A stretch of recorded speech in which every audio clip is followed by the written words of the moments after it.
Hallelujah. Hallelujah.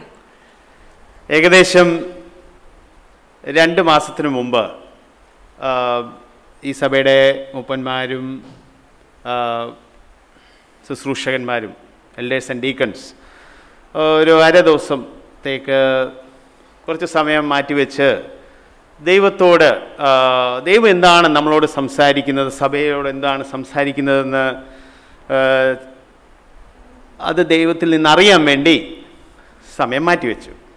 Around 2 months back, the elders and deacons of this church set aside half a day for praying and seeking God's face and to listen to God because they wanted to know what God wants to speak to this church.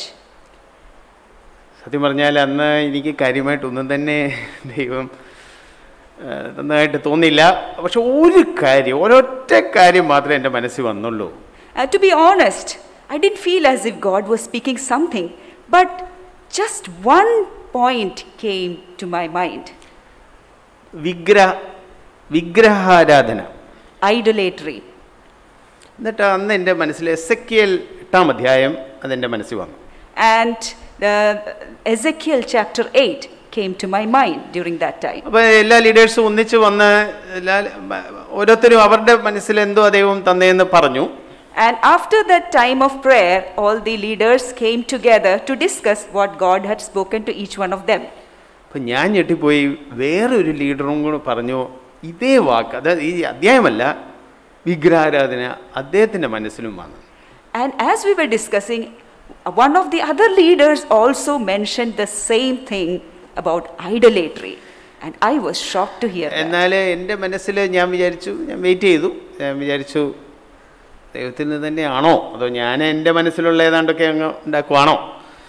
എന്തായാലും ഇന്ന് ഞാൻ കരുതുന്നു ദൈവം ആ ഒരു കാര്യം നമ്മളോട് സഭയായിട്ട് സംസാരിക്കുവാനായിട്ട് ആഗ്രഹിക്കുന്നു. And still I waited on the Lord to get a greater, deeper confirmation from him whether it's really the Lord speaking to the church. And today I would like to say that God wants to speak on this aspect to the church today. Hallelujah. Hallelujah. Praise be to God. ദൈവം നമ്മളെ ഓരോരുത്തരെയും സഹായിക്കട്ടെ. And may the Lord help each one of us today. അതുകൊണ്ട് എസെക്കിയേലിന്റെ പുസ്തകം 8-ാം അധ്യായത്തിലേക്ക് കടക്കുന്നതിന് മുമ്പായിട്ട് നമ്മൾ ഒന്നാമത് എഹെസ്കേൽ എന്ന് പറയുന്ന പുസ്തകം പലരും വായിച്ചിട്ടില്ല, അല്ലെ വലിയ ഒരു പരിചയമുള്ള ഒരു പുസ്തകമല്ല. And before we move into Ezekiel chapter 8, I would like to say that many of us are not familiar with this book of Ezekiel. അതുകൊണ്ട് ആദ്യമായിട്ട് ഞാൻ എഹെസ്കേലിന്റെ ആ കാലഘട്ടം ഏതൊരു സമയത്താണ് ഇത് നടന്നത് എന്ന് നമുക്കൊരു ചെറിയ ഐഡിയ വേണം. And so I would like to give a small introduction on the time period of when this book of Ezekiel was written and അത് പവർ പോയിന്റ് ആദ്യത്തെ അത് ഇംഗ്ലീഷിലാണ്, ഞാനത് മനസ്സിലാക്കി തരാം. ഇതെല്ലാം നടക്കുന്നത് ഏകദേശം 600 അല്ലെ 590 BC, അതായത് യേശു ക്രിസ്തു ജനിക്കുന്നതിന് 590 അല്ലെ 600 വർഷം മുമ്പുള്ള സമയത്താണ് ഇത് നടക്കുന്നത്.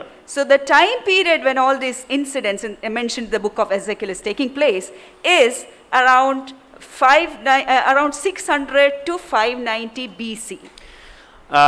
പെട്ടെന്ന് ഞാൻ ഒരു കാര്യം പറയട്ടെ. ഈ BC എന്ന് പറയുമ്പോൾ ഈ 605 BC ഉണ്ട്, 604 BC ഉണ്ട്. അപ്പോൾ ഏറ്റവും ആദ്യമേ ഏത് വർഷമാണ് വരുന്നത്? 605 BC, പിന്നെ 604, 603, ഇങ്ങനെയാണ് BCയിൽ വരുന്നത്. ജസ്റ്റ് ഒരു കാര്യം ഞാൻ ഓർപ്പിച്ചതേ ഉള്ളൂ. And I would like to remind just one point here that when we are calculating the dates of BC, they are in the reverse order. For example, 605 BC comes before 604 BC. Okay. അപ്പം Israel എന്ന് പറയുന്ന വടക്കേ രാജ്യം, northern kingdom, ഏകദേശം 722 BC എന്ന് പറയുന്ന സമയത്ത് അസീരിയയിലെ അവർ വന്ന് കംപ്ലീറ്റ് അവരെ തകർത്തു. So at the time period of around 720 BC, the northern kingdom of Israel was attacked and conquered and destroyed by Assyrians. അപ്പം ആ ഒരു കാര്യം ദൈവം പല പ്രാവശ്യം പല പ്രവാചകന്മാരെ അവരുടെ അടുത്തോട്ട് അയച്ചു. പക്ഷെങ്കിൽ അവരൊന്നും കേട്ടില്ല. അപ്പോൾ അവസാനം അവർ നശിച്ചുപോയി. God sent many prophets to the Israelites, but they never listened to God, and finally they were destroyed. പക്ഷേ തെക്കേ രാജ്യമായ യൂദ അവിടെ കുറച്ച് നല്ല രാജാക്കന്മാരൊക്കെ ഉണ്ടായിരുന്നു. But in the southern kingdom of Judah, there were a few good kings. പക്ഷേ അവരും പതിയെ വല്ലാത്ത ഒരു വഴിയെ നടക്കാൻ തുടങ്ങി. But gradually they also began to go astray from the Lord. അതിനകത്ത് ഏറ്റവും അധപ്പതിച്ച ഒരു രാജാവായിരുന്നു മനശ്ശെ രാജാവ്. And of all the kings in the southern kingdom, Manasseh was the worst. ഏറ്റവും അധപ്പതിച്ച രാജാവാണ് ഏറ്റവും കൂടുതൽ വാണത്. അതായത് ഒരു 50 വർഷത്തിൽ കൂടുതൽ അദ്ദേഹം രാജാവായിട്ടിരുന്നു. And paradoxically, the worst king reigned for the longest time. നമ്മൾ വിചാരിക്കുന്ന ഏറ്റവും കുഴപ്പമുള്ള രാജാവാണെങ്കിൽ ദൈവം എത്രയും പെട്ടെന്ന് വന്ന് അയാളെ മാറ്റുമെന്ന്. പക്ഷെ എന്തുകൊണ്ടോ നമ്മൾ ചരിത്രം നോക്കുമ്പോൾ ഇങ്ങനത്തെയൊക്കെ കാര്യങ്ങളും കാണാൻ പറ്റും. We may think that the worst king would reign for the shortest period, but for some reason he reigned for the longest time. പെട്ടെന്ന് പറയട്ടെ, മനശ്ശെയുടെ അവസാനം പുള്ളിക്ക് ചെറിയൊരു മാനസാന്തരമൊക്കെ വന്നു. പക്ഷേ കാര്യമായിട്ട് മാനസാന്തരം വന്നില്ല. മനശ്ശെയുടെ മകൻ യോസേയ, പുള്ളി ഭയങ്കര ഒരു നല്ല രാജാവായിരുന്നു. നമ്മുടെ സുജിത് ബ്രദർ ജോസേയ രാജാവിനെ കുറിച്ച് നമ്മളെ പഠിപ്പിച്ചായിരുന്നു. And Manasseh, he had a small amount of repentance towards the end of his life, but his son Josiah, about whom Brother Sujit in one of the services had taken a study, and he was a very good king. അപ്പോൾ ജോസേയ രാജാവ് ഒത്തിരി വ്യതിയാനങ്ങളൊക്കെ കൊണ്ടുവന്നു. പക്ഷേ അത് പോരായിരുന്നു. കാര്യമായിട്ടൊന്നും അവിടെ രാജ്യത്തിൽ വലിയ പ്രത്യേകത ഒന്നും വന്നില്ല. ആ സമയത്ത് കുറച്ച് വ്യത്യാസങ്ങളൊക്കെ വന്നെന്ന് മാത്രം. King Josiah brought about a lot of reforms, but they brought about only a small amount of transformation in that kingdom. ദൈവം പല പ്രവാചകന്മാരെ അയച്ചു, യെരമ്യാ പ്രവാചകനെയൊക്കെ അയച്ചു പറഞ്ഞു, നിങ്ങളെ ഞാൻ പല പ്രാവശ്യം നിങ്ങളോട് പറയുന്നു, പക്ഷെ നിങ്ങൾ കേൾക്കുന്നില്ല. അതുകൊണ്ട് ഞാൻ വടക്ക് നിന്ന് ബാബിലോൺ എന്ന് പറയുന്ന ഒരു രാജ്യത്തെ കൊണ്ടുവരും, നിങ്ങളെ ഞാൻ തകർക്കും. And God had been repeatedly sending his prophets and trying to tell the people of Israel to repent, but they were not listening to him. And so God said, I will send an army from the north, that is the Babylon, and I'll destroy you. അവസാനം എന്തുവാ നടന്നേ? Nebuchadnezzar വന്നു. And ultimately Nebuchadnezzar came. അപ്പോൾ ഈ Nebuchadnezzar ഇവിടുന്ന് വന്നു. ആ സമയത്ത് ഇപ്പൊ ഇന്ന് അമേരിക്കയും ചൈനയും ഒക്കെ സൂപ്പർ പവേഴ്സ് ആയിരിക്കുന്ന പോലെ അന്നത്തെ സൂപ്പർ പവേഴ്സ് ആയിരുന്നു അസീരിയയും ഈജിപ്തും മിസ്രൈമും. ഇത് രണ്ടുമായിരുന്നു അന്നത്തെ super power. So where did this Nebuchadnezzar come from? In those times the superpowers were Assyria and Egypt, just like America and China of the present day. അന്ന് ഉയർന്നു വരുന്ന ഒരു പവർ ആയിരുന്നു Babylon. But Babylon was a rising power in those times. 605 ഭയങ്കര ചരിത്രത്തിൽ important ഒരു വർഷമാണ്. അന്നാണ് ഒരു സൈഡില് ഈ രണ്ട് സൂപ്പർ പവറും ഉണ്ട്, അസീരിയയും ഈജിപ്തും മിസ്രൈമും. ഇവർ രണ്ടും ഒരു സൈഡില്, മറ്റേ സൈഡിൽ ബാബിലോൺ. ബാറ്റിൽ ഓഫ് കാർക്കമീസ് എന്ന് പറയുന്ന അവിടെ ബാബിലോൺ ജയിച്ചു. So 605 BC is an important time in the history, and that year where Egypt and Assyria were one, and then at that point of time Babylon came and they fought in the battle of Carchemish and they invaded Judah and won. അങ്ങനെ അവർ യൂദായില് വന്നിട്ട് കുറേ അവരുടെ ഏറ്റവും മികച്ച ചില ആൾക്കാരെയൊക്കെ പിടിച്ചുകൊണ്ട് ബാബിലോണിലേക്ക് കൊണ്ടുപോയി. അതായത് അതിനകത്ത് ആ കൂട്ടത്തിലുള്ളതാണ് ആര്? ഡാനിയേലും അങ്ങനത്തെ ആൾക്കാർ. And the army of Nebuchadnezzar came and invaded Judah and took away few of their very good people, including their nobles like Daniel, and they took them to Babylon. പക്ഷേ യൂദയെ മൊത്തമായിട്ട് നശിപ്പിച്ചില്ല. യൂദയുടെ മേളിൽ അവരൊരു രാജാവിനെ വെച്ചങ്ങ് പോയി. But they didn't fully destroy Judah. They kept one king there and they left to Babylon. ആരെ? പ്രണവാണോ ഡേവിഡാണോ? മോനെ എൻ്റെ കൈ നോക്കണം, ഞാൻ ഇങ്ങനെ പറയുമ്പോൾ അടുത്ത് നോക്കണം. ഓക്കെ. അപ്പം 597, അതായത് ഏകദേശം 8 വർഷത്തിന് ശേഷം എന്തുവാ സംഭവിച്ചത്? ഈ നെബൂഖദ്നേസർ രാജാവ് പിന്നെ വന്നിട്ട് അവിടുത്തെ രാജാവ് ജെഹോയാഖിൻ അങ്ങനെ കുറച്ച് ആൾക്കാരെ എല്ലാം കൂടെ പിടിച്ചുകൊണ്ടും പോരാങ്കിൽ വേറെ കുറച്ച് ആൾക്കാർ അതിൻ്റെ അകത്തുള്ള ആളാണ് എഹെസ്കേൽ. എഹെസ്കേലിനെയും ഒക്കെ പിടിച്ചുകൊണ്ട് പ്രവാസത്തിൽ കൊണ്ടുപോയി. And around 8 years later, at 597 BC, King Nebuchadnezzar invaded Judah again, and he took away a few of their nobles again. And in that group of people was Ezekiel the priest, who was led into exile to Babylon. അപ്പോൾ എഹെസ്കേൽ ഈ എഹെസ്കേലിന്റെ പുസ്തകം എഴുതുമ്പോൾ എഹെസ്കേൽ എവിടാ? So when this book of Ezekiel was written, where was Ezekiel? എഹെസ്കേൽ ജെറുസലേമിലല്ല. Ezekiel was not in Jerusalem. എഹെസ്കേൽ ബാബിലോണിലാണ്. He was in Babylon. ഇത് ശ്രദ്ധിക്കണം. എഹെസ്കേൽ ഇത് ഈ പുസ്തകം എഴുതുമ്പോൾ എവിടാ? ബാബിലോണിലാണ്. So when this book of Ezekiel was written, Ezekiel was in Babylon. എഹെസ്കേൽ ആരോടാ പ്രസംഗിക്കുന്നത്? And to whom is Ezekiel preaching? പ്രവാസത്തിലുള്ള ആൾക്കാരോട്. He is preaching to the people in exile in Babylon. അപ്പൊ ഈ 597 അവിടെ ഒരു സെഡെക്കിയ എന്ന് പറഞ്ഞൊരു രാജാവിനെ വെച്ചാ പോയെ. പക്ഷെ കുറച്ച് ഈ അന്നും കള്ളപ്രവാചകന്മാർ ഇന്നുള്ള പോലെ തന്നെ അന്നും കുറേ കള്ളപ്രവാചകന്മാരുണ്ട്. അവരെല്ലാം പറഞ്ഞു, ഓ ദൈവം ഒന്നും ഒരു കുഴപ്പം വരത്തില്ല, ദൈവം നമ്മളെ വിടുവിക്കും, നമ്മൾ ദൈവത്തിൻ്റെ ജനമാണ്, ഒന്നും സംഭവിക്കത്തില്ല എന്ന് പറഞ്ഞ് സെഡെക്കിയ രാജാവ് വിചാരിച്ചു, ആഹാ എന്നാൽ നമുക്ക് ഒന്ന് ഈ ബാബിലോണിൻ്റെ എതിരെ ഒന്ന് മറുതലിക്കാം എന്ന് പറഞ്ഞ് ചെയ്തു.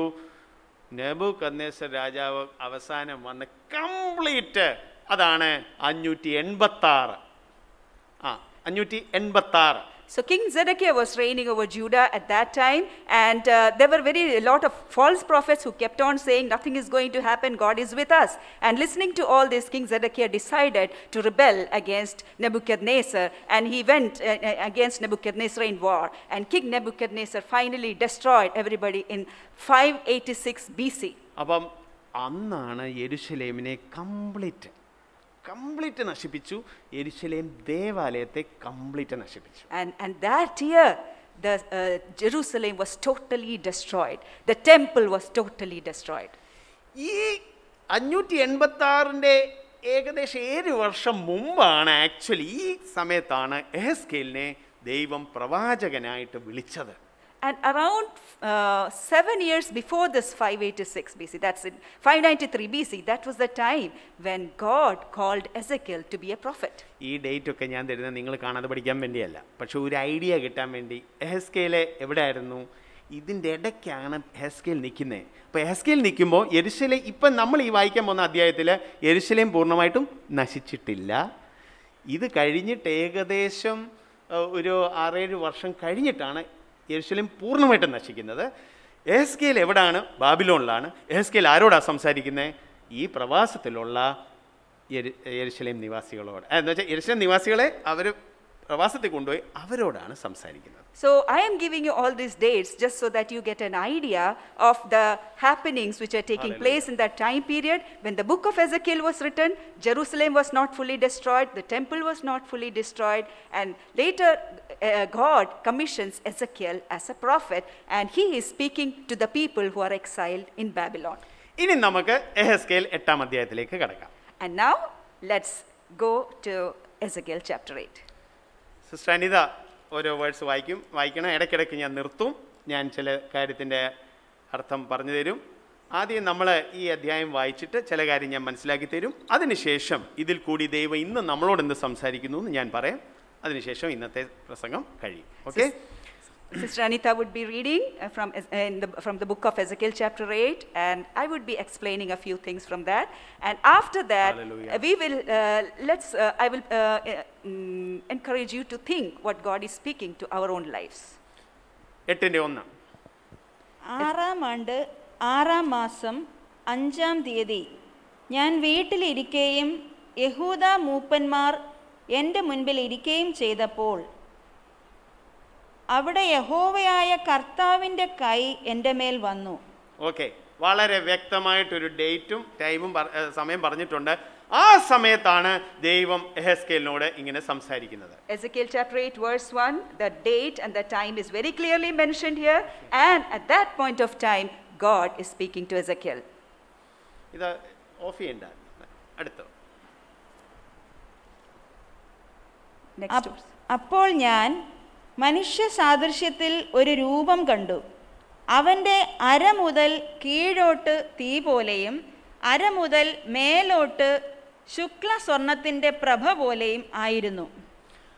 അപ്പോൾ അവിടെ എഹെസ്കേൽ, ഈ എഹെസ്കേൽ പുസ്തകം വായിച്ചവർക്കറിയാം, 1-ാം അധ്യായത്തിലും 2-ാം അധ്യായത്തിലും എഹെസ്കേൽ ഒരു രൂപം കാണും. ഇത് ദൈവത്തിൻ്റെ, ദൈവം സിംഹാസനത്തിലിരിക്കുന്ന ഒരു കാര്യം. അതേ കാര്യമാണ് എഹെസ്കേൽ ഇവിടെയും കാണുന്നത്. അപ്പോൾ എഹെസ്കേൽ ദൈവത്തിൻ്റെ ഒരു ഇത് കാണും. Okay, those who have read through Ezekiel, especially chapter 1 and 2, it mentions that Ezekiel sees a person in the form of a god, and that very vision is described also in Ezekiel chapter 8 verse 1 and 2. നിങ്ങളെല്ലാവരും എൻ്റെ കൂടെ ഉണ്ടല്ലോ? Yes. എൻ്റെ കൂടെ ഉള്ളവരൊന്ന് കൈ ഒന്ന് പൊക്കിയാട്ടെ. Are you all with me? Okay. 3-ാം വാക്യം. അവൻ കൈ പോലെ ഒന്ന് നീട്ടി എന്നെ തലമുടിക്ക് പിടിച്ചു. ആത്മാവ് എന്നെ ഭൂമിയുടെയും ആകാശത്തിൻ്റെയും മധ്യേ ഉയർത്തി ദിവ്യദർശനങ്ങളിൽ യെരുശലേമിൽ വടക്കോട്ടുള്ള അകത്തെ വാതിൽക്കൽ കൊണ്ടുചെന്നു. അവിടെ തീക്ഷ്ണത ജനിപ്പിക്കുന്ന തീക്ഷ്ണതാബിംബത്തിൻ്റെ ഇരിപ്പിടം ഉണ്ടായിരുന്നു. ഓക്കെ. ഇവിടെ നടക്കുന്നത് നമുക്കിത് വല്ലാതെ തോന്നും. ഒന്നോർത്ത് നോക്കിയാൽ എൻ്റെ മുടി പിടിച്ച് ഇങ്ങനെ വലിക്കും. പക്ഷേ ഇത് ദർശനത്തിൽ നടന്നതാണ്, അതുകൊണ്ട് വിഷമിക്കില്ല. ചുരുക്കം പറഞ്ഞാൽ ദൈവത്തിൻ്റെ ആത്മാവ് ദൈവം എഹെസ്കേലിനെ പൊക്കി. പുള്ളി ബാബിലോണിലാണ്, പക്ഷേ പുള്ളിയെ എങ്ങോട്ട് കൊണ്ടുപോവാ? ദർശനത്തിൽ യെരുശലേം ദേവാലയത്തിലോട്ട് കൊണ്ടുപോവാണ്. So when we read this, we may feel very awkward. How could God pull his lock of his hair and then take him to Jerusalem? But it's in a vision. Ezekiel is in Babylon and he's been shown a vision of Jerusalem. അപ്പോൾ 1-ാം വാക്യത്തിൽ പറഞ്ഞിട്ടുണ്ട് കുറച്ച് മൂപ്പന്മാരെവിടെ വന്നു. ഈ മൂപ്പന്മാരാരാ? So in the first verse, some elders are being mentioned there. Who are these elders? അതെന്ന് വെച്ചാൽ നമ്മൾ ഇന്ന് ചർച്ചിൻ്റെ മൂപ്പൻ അങ്ങനെയല്ല, ഒരു ലീഡേഴ്സ് ടൈപ്പ് ആൾക്കാരാ. പക്ഷെ അവരും ഇപ്പം പ്രവാസത്തിലാണ്. So they are not like the elders of the church, but they are leaders and they are also in exile. അപ്പോൾ അവരെന്തിനാ ഈ ഇദ്ദേഹത്തിൻ്റെ അടുത്തോട്ട് വന്നത്? So why did they come to him? ഇദ്ദേഹം ഓൾറെഡി ഒരു പ്രവാചകനാണ്, ദൈവത്തിൽ നിന്ന് പ്രാപിച്ച ചില കാര്യങ്ങളൊക്കെ പറയുന്നു. അപ്പം ദൈവം എന്തിനാണ് ദൈവം നമ്മളെ കൈവിട്ടിരിക്കുന്നത്? 605 ഇങ്ങനെ നടന്നു, 597 ഇതേണ്ട ഇത് നടക്കുന്നു, എന്താണ് ദൈവം നമ്മളെ രക്ഷിക്കാത്തത് എന്നുള്ള ചോദ്യം കൊണ്ടായിരിക്കാം വന്നത്. So probably they came to inquire from Ezekiel, who was a prophet to whom God used to speak. They probably came to inquire of Ezekiel, why is this happening to us? In 605 BC, we were invaded, and then in 597 BC, this is happening. Why are all these things happening? അപ്പം 3-ാം വാക്യത്തിൽ തന്നെ നമ്മൾ കാണുന്നു, ഈ യെരുശലേം ദേവാലയത്തിൽ പോകുമ്പം അവിടെ ഒരു വലിയ ബിംബമുണ്ട്. ഓർത്തോണം, യെരുശലേം ദേവാലയത്തിൽ ബിംബം വേണോ? ഒരു ബിംബത്തെ ആരാധിക്കരുതെന്ന് പറഞ്ഞ ദൈവത്തിൻ്റെ ദേവാലയത്തിൽ ബിംബമുണ്ട്. അത് തീക്ഷ്ണതാ ബിംബമാണ്. And in the verse 3 we see that there is an idol inside the temple. Now we have heard so many times that how could a temple carry an idol?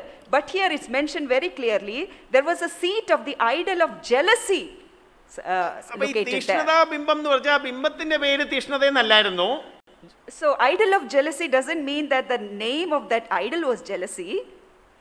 ആ ബിംബം അവിടെ ഉള്ളതുകൊണ്ട് ദൈവത്തിൻ്റെ തീക്ഷ്ണത, ജലസി അവിടെ പ്രകടമാവുകയാണ്. So it means that because of the presence of that idol there, God was provoked to jealousy. 4-ാം വാക്യം. Verse 4. അവിടെ ഞാൻ സമഭൂമിയിൽ കണ്ട ദർശനം പോലെ ഇസ്രായേലിന്റെ ദൈവത്തിന്റെ മഹത്വം ഉണ്ടായിരുന്നു. അവിടെ ഞാൻ the glory of God of Israel was there. അതായത് ഇതൊക്കെ ഉണ്ടായിട്ടും ദൈവത്തിൻ്റെ ആ ഒരു സാന്നിധ്യം അവിടെ ഉണ്ടായിരുന്നു. And verse 4, it's a very surprising verse. In spite of all, the idol of jealousy being seated there, the presence, the glory of the Lord of Israel was there. Okay, 5-ാം വാക്യം തൊട്ട് നമ്മളൊക്കെ ഈ കാണാൻ പറ്റുന്നത് ഈ ദൈവം എഹെസ്കേലിനെ ഒരു ടൂറിൽ കൊണ്ടുപോവാണ്. In verse 5, we begin to see that God is taking Ezekiel to a tour around the temple. 5-ാം വാക്യം. അവൻ എന്നോട്, മനുഷ്യപുത്ര, തല പൊക്കി വടക്കോട്ട് നോക്കുക എന്ന് കൽപ്പിച്ചു. ഞാൻ തല പൊക്കി വടക്കോട്ട് നോക്കി. യാഗപീഠത്തിൻ്റെ വാതിലിന് വടക്കോട്ട് പ്രവേശനത്തിങ്കൽ തന്നെ ആ തീക്ഷ്ണതാബിംബത്തെ കണ്ടു. അപ്പൊ ഏറ്റവും ആദ്യമേ ദൈവം എസ്കേലിനെ കാണിക്കുന്നത് ഈ യെരുശലേം ദേവാലയത്തിനകത്ത് എന്തോ ഉണ്ട്? തീക്ഷ്ണതാ ബിംബമുണ്ട്. So when God takes Ezekiel to a tour of this temple, the first thing which God shows Ezekiel is this idol of jealousy. Bible scholars ഒക്കെ പറയുന്നത് ഈ തീക്ഷ്ണതാ ബിംബം എന്ന് പറയുന്നത് മിക്കവാറും അക്ഷറ എന്ന് പറയുന്ന ഒരു ദേവി ഉണ്ടായിരുന്നു, ആ ദേവിയുടെ പ്രതിമയാണ്. Bible scholars say that most probably this idol of jealousy was that of a goddess named Asherah. അത് പറയാൻ കാരണമുണ്ട്. മനശ്ശയുടെ കാലത്ത് ആ ഒരു ദേവിയുടെ ബിംബം അദ്ദേഹം ഈ ദേവാലയത്തിൻ്റെ വെപ്പിച്ചു. പുള്ളിയുടെ ജീവിതം അവസാനിക്കാൻ വന്നപ്പോഴത്തേക്കിന് അദ്ദേഹം മാറ്റി. പക്ഷേ ജോസയുടെ കാലത്ത് പിന്നെയും ഈ ബിംബം എങ്ങാണ്ടൊന്ന് വന്നു. പിന്നെ ജോസയും അതിനെ മാറ്റി. ഇതിങ്ങനെ വീണ്ടും വീണ്ടും ഇസ്രായേൽ മക്കൾ ഈ ദേവിയുടെ ഇച്ചിരി ഒരു പവറിൻ്റെ കീഴിലായിരുന്നു. So why did the scholars say so? Because during the time of Manasseh, he had placed this idol in the temple. But towards the fag end of his life, when he repented, this idol was removed. But during the time of Josiah, this came again, and then Josiah got it removed. So from those incidents, we see that the people of Israel were under the power of this goddess called Asherah. Okay, 6-ാം വാക്യം. അവൻ എന്നോട്, മനുഷ്യപുത്ര, അവർ ചെയ്യുന്നത് ഞാൻ എൻ്റെ വിശുദ്ധ മന്ദിരം വിട്ടു പോകേണ്ടതിന് Israel ഗൃഹം ഇവിടെ ചെയ്യുന്ന മഹാമ്ലേച്ഛതകൾ തന്നെ നീ കാണുന്നുവോ? ഇതിലും വലിയ മ്ലേച്ഛതകളെ നീ കാണും എന്ന് അരുളി ചെയ്തു. ഇവിടെ നിങ്ങൾ നോട്ട് ചെയ്യണം, നമുക്കിതൊക്കെ വായിക്കുമ്പോൾ വലിയ കുഴപ്പമായിട്ടൊന്നും തോന്നില്ല. പക്ഷേ ദൈവം പറയുന്നത് ഒന്നാമത് ഈ മ്ലേച്ഛത എന്ന് കേൾക്കുമ്പോൾ തന്നെ ഒരു വല്ലാത്ത കാര്യമാണ്. ഇനി അതിൻ്റെ കൂട്ടത്തിൽ മഹാമ്ലേച്ഛത എന്ന് പറയുമ്പം ദൈവത്തിന് എത്രമാത്രം ഇതിനോട് വെറുപ്പുണ്ട് എന്ന് നമുക്ക് കാണാൻ സാധിക്കും. So in verse 6, as we read verse 6, we have to note something. We may feel as if it's not a big thing, but when God says abomination, it's really disgusting before the Lord. And the word great abominations are mentioned here. So we can imagine how much disgusting it was for the Lord. Just നിങ്ങളെ ഒന്ന് മനസ്സിലാക്കാൻ വേണ്ടി ഇതിനു മുമ്പ് ഞാൻ വേറൊരു സാഹചര്യത്തിൽ നിങ്ങളോട് പറഞ്ഞു തന്നതാണ്. ഒന്നുകൂടെ പറയാം. ഈ തീക്ഷ്ണത എന്നുള്ളൊരു കാര്യത്തെക്കുറിച്ച്, ജലസി എന്നുള്ളൊരു അതിൻ്റെ meaning. So I would like to explain a bit more regarding this word jealousy. അതായത് ഇതിൻ്റെ ഭാര്യയാണ്, ഞാൻ വേറെ സ്ത്രീകളോട് സംസാരിക്കുന്നതോ അവരോട് കുറച്ച് ഇൻറ്ററാക്ട് ചെയ്യുന്നതോ അതിലൊരു കുഴപ്പവുമില്ല, അത് നല്ലതാണ്. So if I am talking to other ladies, so it's okay to a certain limit. പക്ഷെങ്കിൽ ഞാൻ ചിലരോട് അങ്ങ് ഓവറാകുവാന്നിരിക്കട്ടെ. But if I go overboard in talking to certain ladies, രാവിലെ തൊട്ട് രാത്രി വരെ ഞാൻ വാട്സാപ്പും ചാറ്റും പരിപാടികളും എല്ലാമാണെന്ന് വിചാരിച്ചോ, from morning till night, if I'm on WhatsApp and I'm chatting with all those ladies, ഭാര്യ നല്ല ഒരാളായതുകൊണ്ട് കുറേയൊക്കെ സഹിക്കും. because my wife is a nice lady, she may tolerate it to some extent. ഇനി ഇപ്പം ഞാൻ ഒരു സുപ്രഭാതത്തില് ഞാൻ ഒരു സ്ത്രീയെ കൊണ്ട് വീട്ടിലോട്ടിങ്ങി വരുവാണെന്നിരിക്കട്ടെ. And now if I take the next step, one fine day I bring a lady home.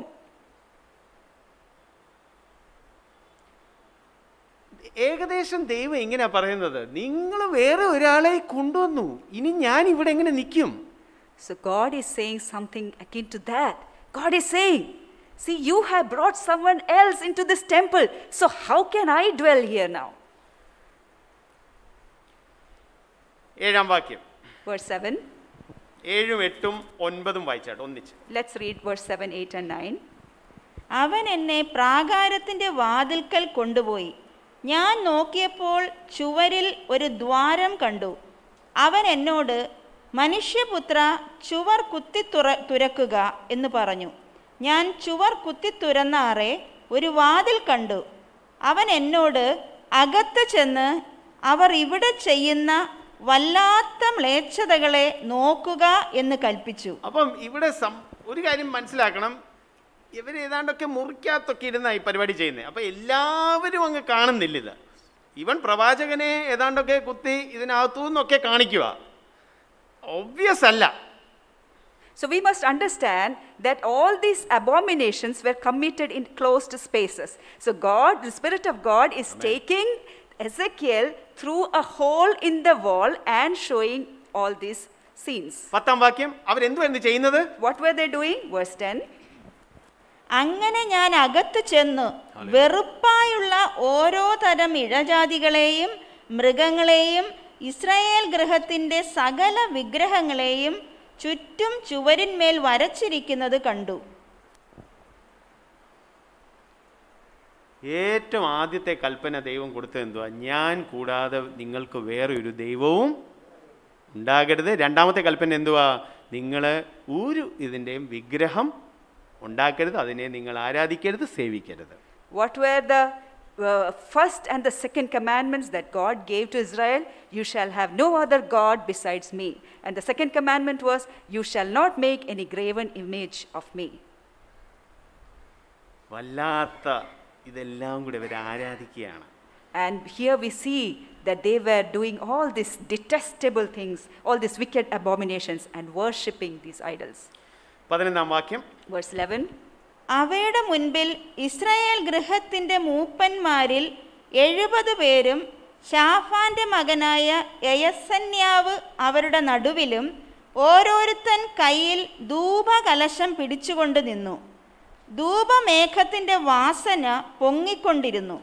അപ്പം നിങ്ങളിവിടെ നോട്ട് ചെയ്യണം, അവിടെ ആരാധന നടക്കുന്നുണ്ട്. So you must note here that some sort of worship is going on. ഒരുപക്ഷെ അവിടെയും നീ മാത്രം മതി, യഹോവ ഈരേ, ഇങ്ങനത്തെ പാട്ടൊക്കെ അവിടെ നടക്കുന്നുണ്ട്. ഹല്ലേലൂയ എന്നോ അവിടെ പാട്ട് നടക്കുന്നുണ്ട്. അവിടെ ഭയങ്കര പ്രാർത്ഥനയാണ്. So just like what we do here, they may be singing, you all that I need, oh Yehovah Yireh. Maybe they are all singing in worship to God like that. ഇതിനകത്ത് 11-ാം വാക്യത്തിൽ ഒരു കാര്യം നോട്ട് ചെയ്യണം, അവിടുത്തെ leaders, നേതൃത്വത്തിലുള്ളവർ ഇതിൻ്റെ അകത്തുണ്ട്. And here in verse 11 we note that the elders of the house of Israel were also present there. ഒരാളുടെ പേര് എടുത്തു പറയുന്നു. അത് എന്തിനാ എടുത്തു പറഞ്ഞതെന്ന് നിങ്ങൾക്ക് അറിയാമോ? And one person's name is specifically mentioned here. Can you tell me why? ആരായി ഷാഫാന്? Who is this Shaphan? വർഷങ്ങൾക്ക് മുമ്പേ ജോസയായുടെ കാലത്ത് ഈ ചുരുള് കണ്ടുപിടിച്ച ഒരു ആളായിരുന്നു. അതായത് അന്ന് യോസയ രാജാവിൻ്റെ സമയത്ത് വലിയ റിഫോംസ് കൊണ്ടുവന്ന കൂട്ടത്തിലുള്ള ഒരാളായിരുന്നു ഷാഫാൻ. പക്ഷേ അദ്ദേഹത്തിൻ്റെ മകൻ ഇതാ ഈ ഗ്രൂപ്പിൽ പെട്ടിരിക്കുന്നു ഇപ്പം. Now Shaphan was the person who had found the scroll in the temple at the time of Josiah, and because of that act so many reforms could be brought about during the time of Josiah. And here Jezaniah is the son of that very Shaphan. Even അയാളുടെ മോൻ പോലും ഇങ്ങനത്തെ മ്ലേച്ഛ പരിപാടിയിൽ ഏർപ്പെട്ടിരിക്കുന്നു. Even that very Shaphan's son is involved in such abominations. അപ്പോൾ 12-ാം വാക്യം. Verse 12. അപ്പോൾ അവൻ എന്നോട്, മനുഷ്യപുത്ര, ഇസ്രായേൽ ഗൃഹത്തിൻ്റെ മൂപ്പന്മാർ ഇരുട്ടത്ത് ഓരോരുത്തൻ താന്താൻ്റെ ബിംബങ്ങളുടെ അറകളിൽ ചെയ്യുന്നത് നീ കാണുന്നുവോ? യഹോവ നമ്മെ കാണുന്നില്ല, യഹോവ ദേശത്തെ വിട്ടുപോയിരിക്കുന്നു എന്ന് അവർ പറയുന്നു എന്നരുളി ചെയ്തു. ഇപ്പം നമുക്ക് മനസ്സിലായി ഇവിടെ പരിപാടികൾ എന്തിനാ ഇങ്ങനെ നടക്കുന്നതെന്ന്. So when we look at verse 12 we understand why all these activities were taken place. ഒന്നാമത് നിങ്ങൾ നോക്ക്, ഇതെല്ലാം ഇരുട്ടത്താണ് നടക്കുന്നത്. You must notice here that this was taking place in the dark. പ്രിയമുള്ളവരെ, നമ്മളും കുഴപ്പം കാണിക്കുമ്പോൾ പലപ്പോഴും ഇരുട്ടത്താണ് കാണിക്കുന്നത്. My beloved brethren, many times we do our wicked acts in the dark. പക്ഷെ ദൈവം അത് കാണുന്നു. But God sees all these things. ദൈവം അത് കാണുന്നു. ദൈവത്തിന്റെ പ്രവാചകനെ അത് കാണിക്കുകയും ചെയ്യും. And God saw all that and God showed this to his prophet. പല മക്കളും പറയും, എങ്ങനെയാ നിങ്ങൾക്ക് മനസ്സിലാവുന്നത്? ഞങ്ങളെല്ലാം പാത്തായിരുന്നല്ലോ ചെയ്തത്.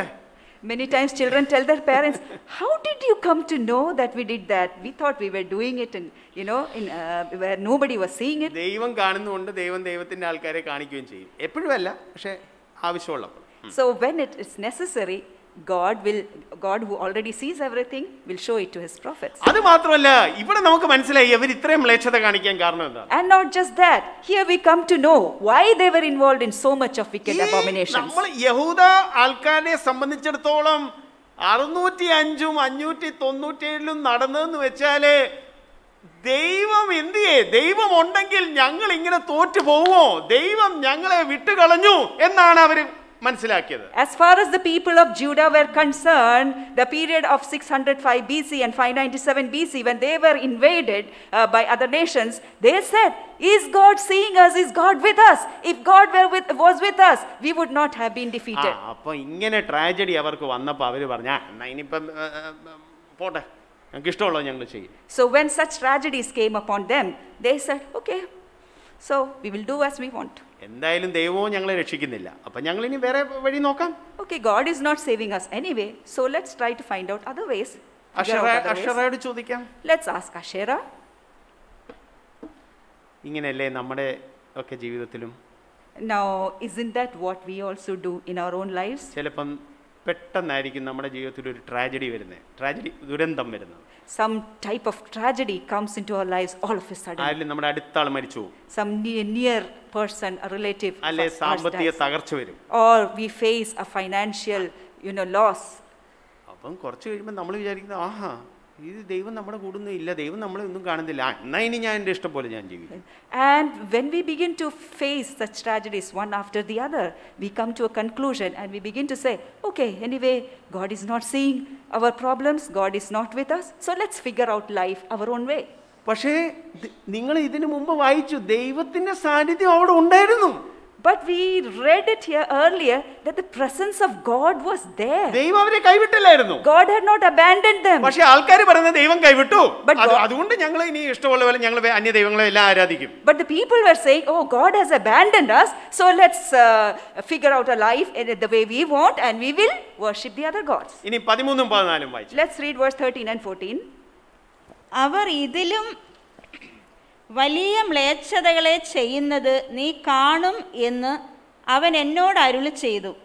അവൻ എന്നെ യഹോവയുടെ ആലയത്തിൽ വടക്കോട്ടുള്ള വാതിലിൻ്റെ പ്രവേശനത്തിങ്കൽ കൊണ്ടുപോയി. അവിടെ സ്ത്രീകൾ തമ്മൂസിനെ കുറിച്ച് കരഞ്ഞും കൊണ്ടിരിക്കുന്നത് ഞാൻ കണ്ടു. ഓ, ഇതാണ് മൂന്നാമത്തെ, അതായത് ആദ്യമേ തീക്ഷ്ണതാബിംബം, രണ്ടാമത് ഈ വല്ലാത്ത വിഗ്രഹങ്ങളെയൊക്കെ ആരാധിക്കുന്നു. ഇത് മൂന്നാമത്തെ സ്റ്റേജാണ്. പറഞ്ഞു ഇതിലും മ്ലേച്ഛത. അപ്പൊ ഇവിടെ സ്ത്രീകള് താമൂസ് എന്ന് പറഞ്ഞ ഒരു ദൈവത്തിന് വേണ്ടി കരഞ്ഞുകൊണ്ടിരിക്കുകയാണ്. So we are seeing step by step the different abominations. The first one was the idol of jealousy. The second one was they had all sorts of images made inside the temple and they were worshipping them.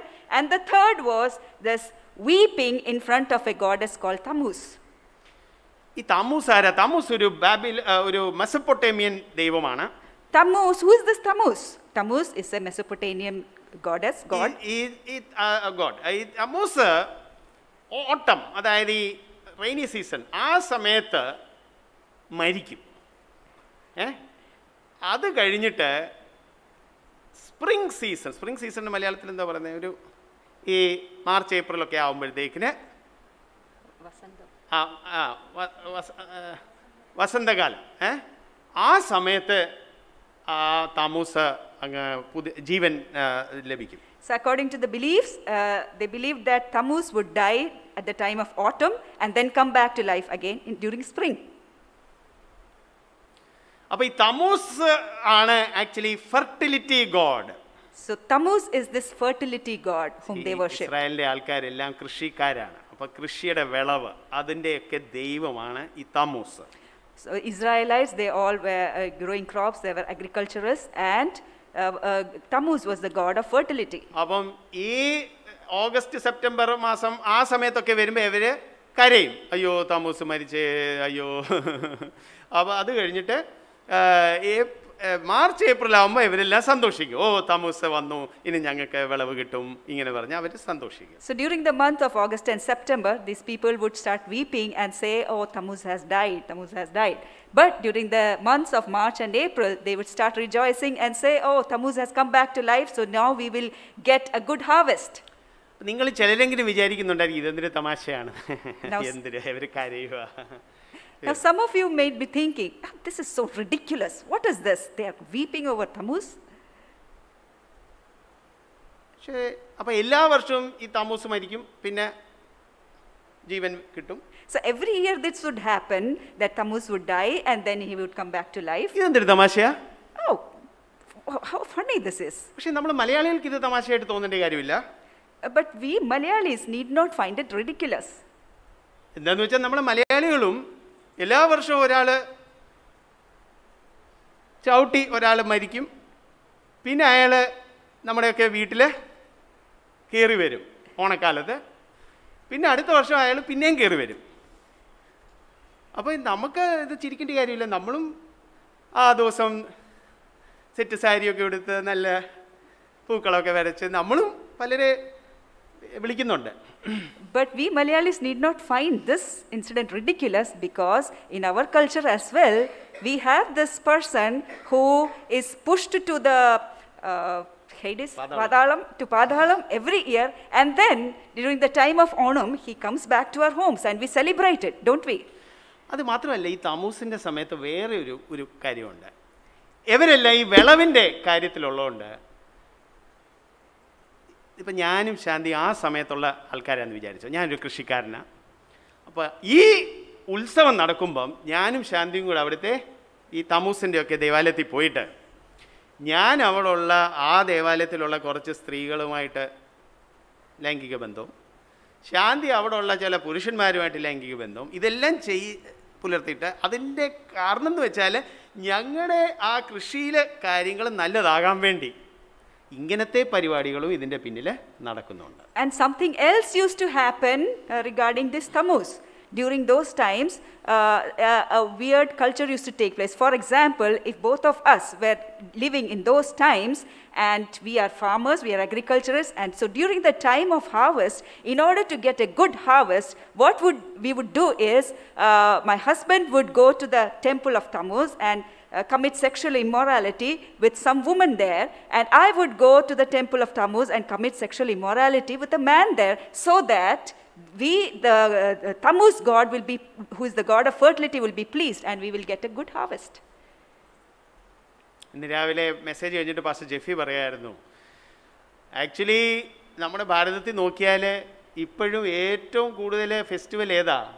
ഫെർട്ടിലിറ്റിയാണ്. അതായത് പൊങ്കൽ, അല്ലെ ഇങ്ങനത്തെ പല പല പഞ്ചാബ് എല്ലായിടത്തും ഇങ്ങനത്തെ ഒരു ഉത്സവമാണ്.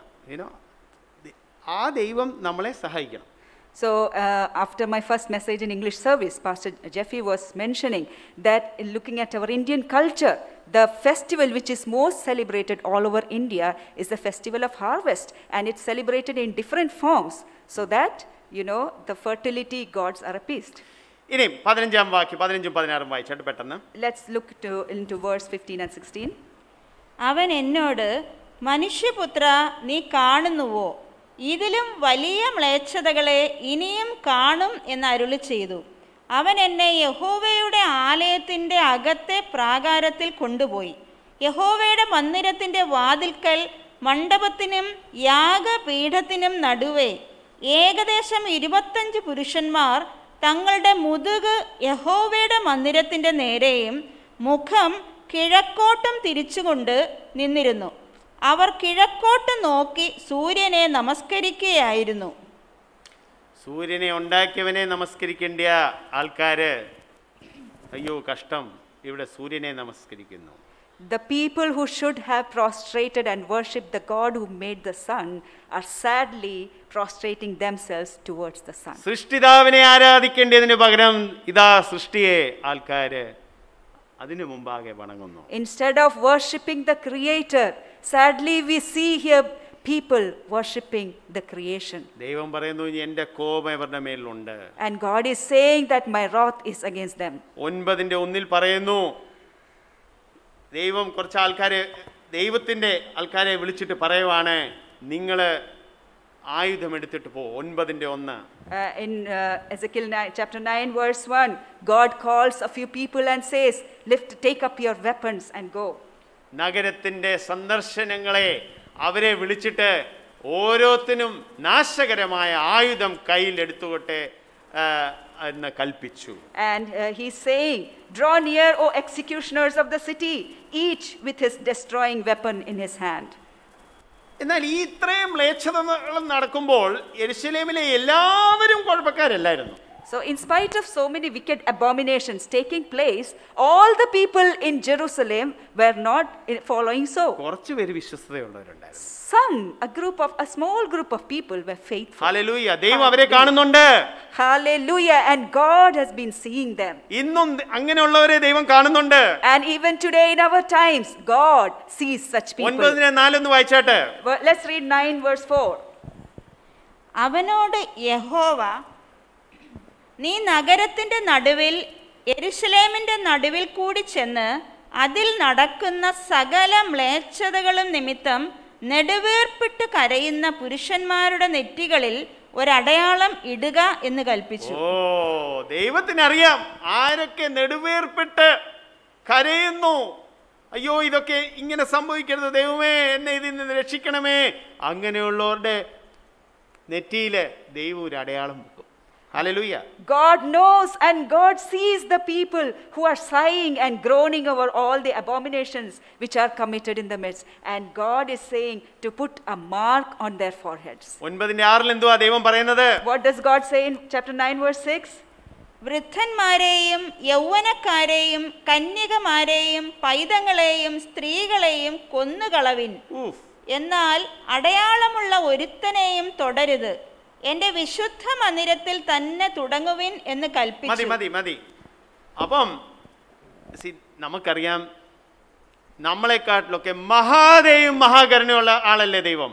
Now we know very well that God is a God of mercy and compassion, definitely much more than us, right? Amen. അല്ലേ? Isn't that so? അതുമാത്രമല്ല, ഇത് ആരെയാ ഇങ്ങനെ കൊല്ലാൻ പറഞ്ഞ? ദൈവത്തിന്റെ സ്വന്തം ജനത്തെ. And God is telling to utterly slay some people. Which people? His own very people, chosen people. ഇനിയിപ്പം നമ്മളെ പോലെയുള്ള ആൾക്കാരെ ആരെയൊക്കെ കൊന്നാലും ഈ കൊച്ചു പിഞ്ചു കുഞ്ഞുങ്ങളെയൊക്കെ നമ്മളെ അങ്ങ് വെറുതെ വിടും. പക്ഷെ ഇവിടെ ദൈവത്തിന്റെ കോപം നോക്ക്. എത്രമാത്രം ദൈവത്തിന് കോപം ഉണ്ടാക്കുന്ന കാര്യമാണ് നമ്മൾ ഇതിനു മുമ്പ് വായിച്ചതെന്ന് മനസ്സിലാക്കണം. മനസ്സിലാക്കാൻ വേണ്ടിയാ ഇങ്ങനൊരു സംഭവം ഇവിടെ നടക്കുന്നത്. Even if we think of killing somebody, we would definitely not think of killing small children. But look here in verse 6, it says, utterly slay little children also. So the depth of his anger and wrath to which God was provoked by these abominations, we get an idea of that. പിന്നെ ഒരു point not ചെയ്യണം. എൻ്റെ വിശുദ്ധ മന്ദിരത്തിൽ തന്നെ തുടങ്ങുവീൻ എന്ന് കൽപ്പിച്ച അതിൻ്റെ അർത്ഥം ദൈവത്തിൻ്റെ ന്യായവിധി ഏറ്റവും ആദ്യമേ അഥവാ വരുവാണെങ്കിൽ വരുന്നത് ലീഡേഴ്സിന് മേലായിരിക്കും. And please note another important thing here. അഥവാ അവർ കുഴപ്പം കാണിക്കുവാണെങ്കിൽ God says, you shall start from my sanctuary in verse 6. So we as people of God have to remember that God's judgment is going to start from his very own people. ഞാൻ എൻ്റെ പ്രസംഗത്തിൻ്റെ ആദ്യത്തെ ഭാഗം ഇതോടുകൂടി ഇത് കഴിയുകയാണ്. I'm almost towards the end of the first half of my message. ഇനിയും കുറച്ച് സമയമെടുത്ത് ഇത് നമുക്കെന്തോ പ്രസക്തിയുണ്ട്.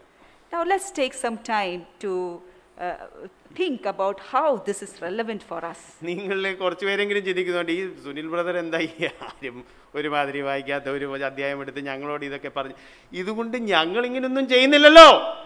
Now you may be thinking, why is Sunil brother taking this chapter and telling all these things? It's not relevant for us. We are not doing all these things.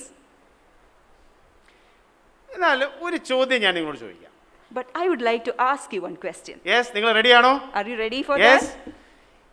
ഈ Israel മക്കള് എന്തോ ഒരു jokers ആയിരുന്നു. എന്തോ അവരൊരു ഒരു വല്ലാത്ത cartoon type character ആയിരുന്നു. അവർ ഒന്ന് പറഞ്ഞ രണ്ടാമത്തേന് അവരെന്തോ ഈ വിഗ്രഹങ്ങളുടെ പുറകെ പോകുന്നത്. Now think about it. Are these Israelites clowns? Were they so impulsive that at one point suddenly they turned to the idols? എന്തായിരിക്കും അവർ വീണ്ടും വീണ്ടും വിഗ്രഹങ്ങളുടെ പുറകെ പോയത്? Why did they repeatedly go after these idols?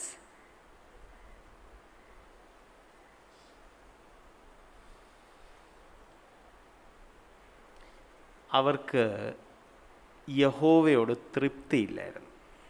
They were not satisfied with their Jehovah God. ഈ തൃപ്തി വരാത്തപ്പോഴല്ലേ നമ്മൾ വേറെ ഒരാളുടെ അടുത്തോട്ട് പോകുന്നത്. Now we go to some other person only when we are not satisfied, right? ഒരാളുടെ ഭാര്യയെ വിട്ടേച്ച് പോകുന്ന എപ്പോഴാ? ഭാര്യയോട് തൃപ്തിയില്ല. Why does a man leave his wife and go to another woman? Because he's not satisfied with his wife. അപ്പൊ ഈ ദൈവം ഇതെന്തുവാ നമ്മൾ പറയുന്ന പോലും പെട്ടെന്നൊന്നും കാര്യം ചെയ്യത്തില്ല. No, this God is also very strange. He doesn't act immediately. Israel മക്കൾ ചിന്തിച്ചാണ്, ഇതെന്താണ് ഞങ്ങളുടെ വിളവൊക്കെ ചിലപ്പം മഴ വരുന്നു, ചിലപ്പം മഴ വരുന്നില്ല. ഇയാളുടെ കൂടെ പോയാലേ ഒരു എന്തുവാ, ചിലപ്പം പ്രോബ്ലം ഉണ്ട്, ചിലപ്പം പ്രോബ്ലം ഇല്ല, നമുക്കങ്ങ് ഒരു കൺസിസ്റ്റൻസി ഇല്ല, ഇതെന്താണ്? And the Israelites might be saying, oh, this God is so unpredictable. Sometimes we have good harvest, there are good rains and we have good harvest. Sometimes there are no rains and we don't have a good harvest. It's so unpredictable. He's so unpredictable. And it's, our lives would be so, uncertain following this God. വേറെ ചില Israel മക്കൾ ഇങ്ങനെ പറയും, ഓ ഈ ദൈവം ഒരു boring ദൈവം. And few other Israelites would have said, this God is such a boring God. ഇന്ന് പല ആൾക്കാർക്കും ദൈവത്തെ ഒരു ബോറിംഗ് ആയിട്ട് തോന്നും. ബോറിംഗ് മനസ്സിലായി? Boring Malayalam boring. And today many people find God boring. രസമില്ല. Oh, there's no pleasure in following this Lord. എന്താണ് ഒരു എക്സൈറ്റ്മെന്റ് ഇല്ലല്ലോ. I'm not getting excited to follow this God. Suraj വെഞ്ഞാറുമൂടെ കൊണ്ടുവന്നാൽ എനിക്ക് ഇച്ചൂടെ എക്സൈറ്റ്മെന്റ് ഉണ്ട്. Now if you bring Suraj Venyaramood here, I will be really excited. അല്ലെ super star വിജയെ കൊണ്ടുവന്നാൽ എനിക്ക് ഇച്ചൂടെ excitement ഉണ്ട്. Or if you bring superstar Vijay here, I would be really excited. അല്ലെങ്കിൽ നെറ്റ്ഫ്ലിക്സിന്റെ show കാണിച്ചാൽ എനിക്ക് ഇച്ചൂടെ എക്സൈറ്റ്മെന്റ് ഉണ്ട്. Or if you show me a show from Netflix, I would be really excited. IPL excitement ഉണ്ട്. I'm excited about IPL. പണത്തിൽ excitement ഉണ്ട്. I'm excited about wealth. പോർണോഗ്രാഫിയിൽ excitement ഉണ്ട്. I'm excited about pornography. ചെയ്യത്തിന് 2 മണിക്കൂർ നിങ്ങളൊന്ന് ഇത്ര ഒന്ന് പ്രസംഗം ഒന്ന് കുറച്ചാ പോരെ? ഇതെന്താണ് ഞങ്ങൾ ബോറടിക്കുന്നു? Oh please, can't you stop this 2-hour worship service and can't you shorten this message? എന്തിനാണ് 2 മണിക്കൂർ പ്രാർത്ഥിക്കുന്നത്? Oh, why do you have to pray for so long? It's so boring. ദൈവത്തിന് ഓൾറെഡി എല്ലാം അറിയത്തില്ലേ? Doesn't God know everything about our needs? എന്താണെന്ന് ഈ പുസ്തകം വായിക്കണമെന്ന് പറഞ്ഞേ? Boring book. Oh, why do you keep on insisting that we should read this book? This book is so boring. ഇച്ചിരി തമാശയൊക്കെ ഉണ്ടായിരുന്നു, എന്ത് രസമായിരുന്നു. Oh, I wish there was some more humor and jokes in this book. ഓ ഈ ഒരു ഗോവാദേ ഒരു boring ആണ്. This God is so boring. പ്രിയമുള്ളവരെ, നിങ്ങൾക്കറിയാമോ 1990 കാലഘട്ടത്തിലൊക്കെ എനിക്ക് എന്നെപ്പറ്റി പറയാൻ പറ്റും, എനിക്കറിയാവുന്നവരെ പറ്റി പറയാൻ പറ്റും. ഞങ്ങൾ കർത്താവിൽ വന്നപ്പോൾ മണിക്കൂറുകളാണ് ഞങ്ങൾ അങ്ങോട്ടും ഇങ്ങോട്ടും ദൈവത്തെക്കുറിച്ച് സംസാരിക്കുന്നത്, ദൈവത്തിൻ്റെ വചനത്തെക്കുറിച്ച് സംസാരിക്കുന്നത്, മണിക്കൂറുകൾ ഞാൻ പ്രാർത്ഥിച്ചില്ല. പക്ഷേ ഓരോ ഫെലോഷിപ്പ്, സുവിശേഷം പറയുക, എന്തോ ഒരു വണ്ടർഫുൾ. കർത്താവിൻ്റെ കാര്യം, കർത്താവിനെ കുറിച്ച് പറയാനേ സമയമുള്ളൂ. And I don't know about you, but my dear brethren, in the 1990s, I can say from my own lives and the lives of few others, that how excited we were with God and His work. We used to spend hours talking about Him and talking about His work in our lives. There was so much time to pray, and sharing the gospel was so exciting. Walking with God was so exciting. ദൈവം ഒരു രസമില്ല, boring. But now many believers say God is so boring. There's no pleasure following Him. പ്രിയമുള്ളവരെ, എനിക്കറിയാം ചില പ്രസംഗിക്കുന്നവർ ഇച്ചിരി ബോറിംഗാണ്, okay? പക്ഷെ ദൈവം boring അല്ല. My dear brethren, I agree that when some people preach, their preaching can be boring, but God is never boring. അഥവാ നിങ്ങൾക്ക് അങ്ങനെ തോന്നിയെങ്കിൽ നിങ്ങൾ ആ യഥാർത്ഥ ദൈവത്തെ അറിഞ്ഞിട്ടില്ല. And in case you're feeling bored with God, that only means that you have not really known the real God. അവൻ ജീവനുള്ള ഉറവയാണ്. He is the living God. ദൈവം യെരുശലേമിലെ ആൾക്കാരോട് യെരമ്യാവിൽ കൂടി പറഞ്ഞു, എന്റെ ജനം അവര് 2 ദോഷം ചെയ്തിരിക്കുന്നു. And God spoke to Israel through Jeremiah, and He said, my people have committed 2 sins. 2:13, യെരമ്യാവ് 2:13. Let's read Jeremiah chapter 2 verse 13. യെരമ്യാവ് 2:13. Jeremiah chapter 2 verse 13. എന്റെ ജനം 2 ദോഷം ചെയ്തിരിക്കുന്നു. My people have committed 2 sins. അവർ ജീവജലത്തിന്റെ ഉറവയായ എന്നെ ഉപേക്ഷിച്ചു. They have forsaken me, the fountain of living waters. വെള്ളമില്ലാതെ കിണറുകളെ അവര് എന്തോ ചെയ്തു? പൊട്ടക്കിണറുകളെ തന്നെ കുഴിച്ചിരിക്കുന്നു. To hew for themselves cisterns, broken cisterns that can hold no water. ഒന്ന് ഓർത്തു നോക്കിയേ, ജീവനുള്ള ഉറവ കിടക്കുമ്പോൾ നമ്മൾ അത് വിട്ടേച്ചു പോവുകയാണ്. Just imagine, you have the cistern of living water, and you're just rejecting that and going away.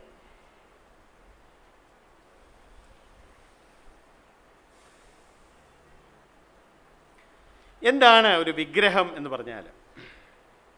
What is an idol? ദൈവത്തിന് കൊടുക്കേണ്ട ബഹുമാനം നമ്മൾ വേറെ എന്തിനെങ്കിലുമോ ആർക്കെങ്കിലുമോ കൊടുത്താൽ അത് നമ്മുടെ വിഗ്രഹമാണ്. If the honor which is due to God alone, if we are giving that honor to any other person or any other thing, then that becomes an idol. വിഗ്രഹത്തിന്റെ വേറൊരു നിർവചനം ഞാൻ പറയാം. Now I can tell you another meaning of an idol. Timothy Keller എന്ന് പറഞ്ഞ ഒരു ദേവദാസൻ ഇങ്ങനെ പറഞ്ഞു, when we make a good thing into an ultimate thing, that becomes our idol. അതായത് ഒരു നല്ല കാര്യത്തെ എടുത്ത്, ഉദാഹരണത്തിന് ഭക്ഷണം, ഈ ഭക്ഷണത്തിനകത്ത് അതൊരു കുഴപ്പമൊന്നുമില്ലല്ലോ, നല്ല കാര്യം ദൈവം തന്നെ ഉണ്ടാക്കിയതല്ലേ ഭക്ഷണം. പക്ഷേ ആ നല്ല കാര്യത്തെ നമ്മൾ അങ്ങ് അങ്ങേയറ്റം ഒരു കാര്യമാക്കിയെങ്കിൽ അത് പിന്നെ നമ്മളുടെ തൽക്കാലം എന്തുവായി?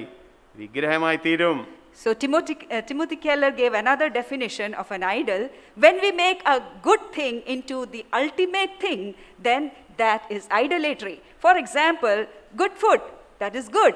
But when we go after food as if this is the only and the ultimate thing in our lives, then that becomes an idol in our lives. പുതിയ നിയമത്തിലെ വേറൊരു നിർവചനം തന്നിട്ടുണ്ട്. There's another definition given in the New Testament about an idol. കൊലോസ്യർ 3:5 Colossians chapter 3 verse 5 says, പൗലോസ് അപ്പോസ്തലൻ പറയുന്നു, അത്യാഗ്രഹവും ഒരു വിഗ്രഹാരാധനയാണ്. Apostle Paul says that greed is a type of idolatry. ഈ അത്യാഗ്രഹം എങ്ങനെയാ വിഗ്രഹാരാധനയാവുന്നതെന്ന് നിങ്ങളൊന്ന് ചിന്തിച്ചാട്ടെ. Now please think how greed can become an idol. ഇപ്പൊ ദൈവം എനിക്ക് കുറച്ച് പണം തന്നിട്ടുണ്ട്, okay? Suppose God has given me some wealth. അപ്പൊ ഞാൻ എങ്ങനെയുള്ളവനായിരിക്കണം? So what sort of a person should I be as far as using that wealth? നന്ദി കർത്താവേ. I should be thankful to God. പക്ഷെ എനിക്കത് പോരാ, But then that's not enough. ഇനിയും വേണം. I want more. ദിൽ മാംഗെ more. So there's this ad which says, "Ye dil mange more," this heart wants more. എനിക്കിനിയും വേണം. I want more. ദൈവം എനിക്കൊരു ഭാര്യയെ തന്നിട്ടുണ്ട്, God has given me a wife. പോരാ. No, that's not enough. അപ്പൊ ഇനി എന്ത് ചെയ്യണം? So what should I do now?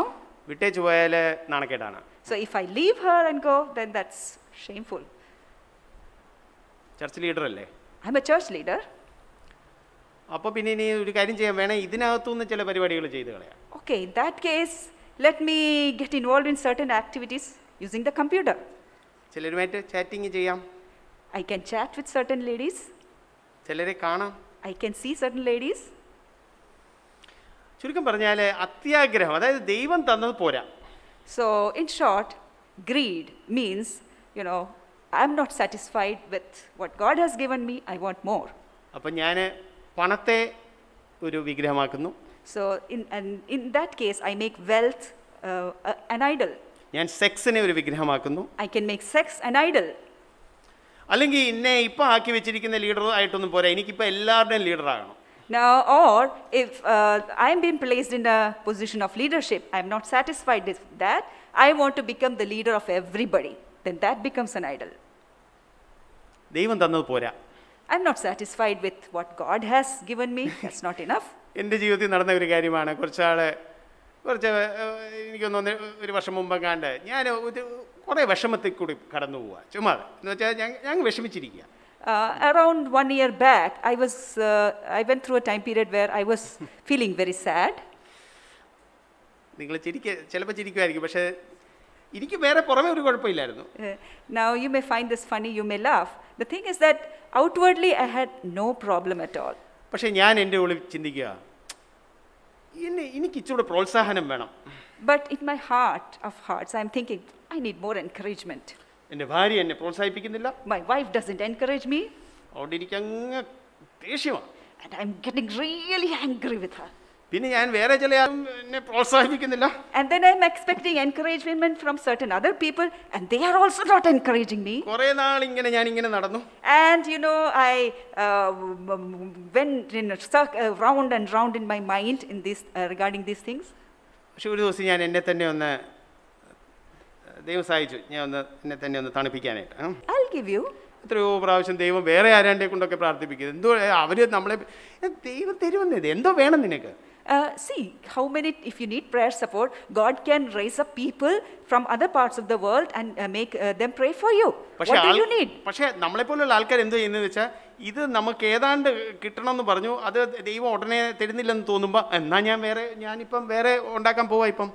So many times what we expect from God is that God has to give this in a particular way and we are not satisfied this, so we figure out our own ways of satisfying ourselves. പ്രിയമുള്ളവരെ, ഇപ്പം നിങ്ങൾക്ക് മനസ്സിലാവുന്നുണ്ടോ എങ്ങനെ അത്യാഗ്രഹം വിഗ്രഹാരാധനയിലോട്ട് പോകുന്നതെന്ന്? My dear brethren, can you now see how greed can go into idolatry? ഞാനിപ്പം നിങ്ങളോട് ചോദിക്കുക, പ്രിയമുള്ളവരെ, നിങ്ങളുടെ ജീവിതത്തിൽ നിങ്ങൾ ഏതെങ്കിലും വിഗ്രഹങ്ങളെ ആരാധിക്കുന്നുണ്ടോ? Now if I ask you a question, my dear brethren, are you worshipping any idols? നിങ്ങൾ മിക്കവാറും പേരെ ഒന്നൊന്ന് നോക്കിയിട്ട് പറയാം, കാര്യമായിട്ടൊന്നും കാണുന്നില്ല. And now many of you may look at yourself and say, no, not much. ഞാൻ നിങ്ങൾക്കൊരു ചെറിയ സഹായം തരാം. I would give you a helpful tool to help you. നിങ്ങൾ കൂടുതലും ചിന്തിക്കുന്നത് എന്തുവാ? What is it that you think about the most? You spend your time thinking the most.